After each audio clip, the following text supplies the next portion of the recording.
कैसे वोट चोरी हुआ जिसका वो दावा कर रही हैं। उस दावा पर, ममता के उस दावा पर मैंने एक पूरा एक विश्लेषण आपको लिखा है, वो मैं आपको बताता हूँ कि पश्चिम बंगाल विधानसभा के चुनाव नतीजे आ गए हैं। भारतीय जनता पार्टी को 294 में से 206 सीटें प्राप्त हो गई हैं। ममता बनर्जी का जो तृणमूल कांग्रेस है, 15 साल से जो थी उसकी सीट 80 सीट पर वो सिमट गई है और इस पर ममता ने उस परिणाम को ठुकराया है और कह रही है वोट चोरी हुई है इसलिए मैं इस्तीफा नहीं दूंगी। ये अब क्या वोट चोरी हुई? अब वो जो कार्य क्या है? तो इसके लिए आपको जो निर्वाचन आयोग है, ईसीआई का जो आंकड़ा है उसको हम लेते हैं और निर्वाचन आयोग ने जो एसआईआर किया था यानी गहन पुनरीक्षण जो किया था एसआईआर, उस एसआईआर में देखते हैं यानी विशेष गहन संशोधन, उसके आंकड़े पर बवाल मचा, लगातार मचा और करीब-करीब 90,66,000 बंगालियों के वोट काटे गए। कितने? 90,66,000। अब 27 लाख का क्या आंकड़ा है वो आपको बताता हूँ।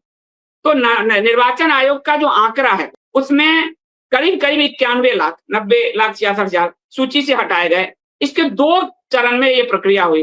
पहली दिसंबर 25 से फरवरी 26, इस दौरान जो मृत्यु हुआ, स्थान परिवर्तन हुए, माइग्रेशन हुआ, डुप्लीकेट नाम के आधार पर 63 लाख नाम हटाए। ये बिहार में भी हुआ था, ये दिल्ली में भी हुआ था।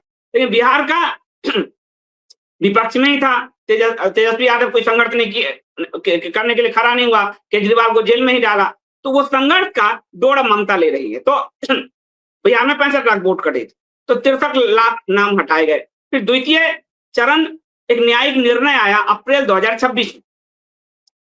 अप्रैल 2026 चुनाव होने वाला है तब सुप्रीम कोर्ट ने हस्तक्षेप किया और 60 लाख संदिग्ध नाम थे उनको न्यायिक अधिकारियों की निगरानी में अंडर यानी विचाराधीन रखा गया और इसमें से 27 लाख से अधिक नाम को हटा दिया गया। तो न्यायिक अधिकारी माने अप्रैल में ही चुनाव हो रहा है। ध्यान से देखिए इस पॉइंट को, टाइमिंग समझिए। अप्रैल में चुनाव हो रहा है और अप्रैल में 60 लाख लोगों के जो नाम कटे, टोटल जो संदिग्ध नाम थे, टोटल कटे करीब 91 लाख। उसमें से न्यायिक निर्णय में 60 लाख को संदिग्ध माना गया कि ये 60 लाख पर विपक्ष दावा कर रहा है, कुछ गलत कर रहा है।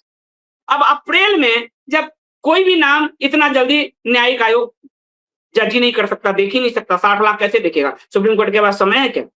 अप्रैल में जब चुनाव हो रहे हैं तब की बात, और उसमें से 27 लाख से अधिक नाम को अपात्र मानकर हटा दिया। तो सुप्रीम कोर्ट ने चलता ढंग से काम किया इसमें।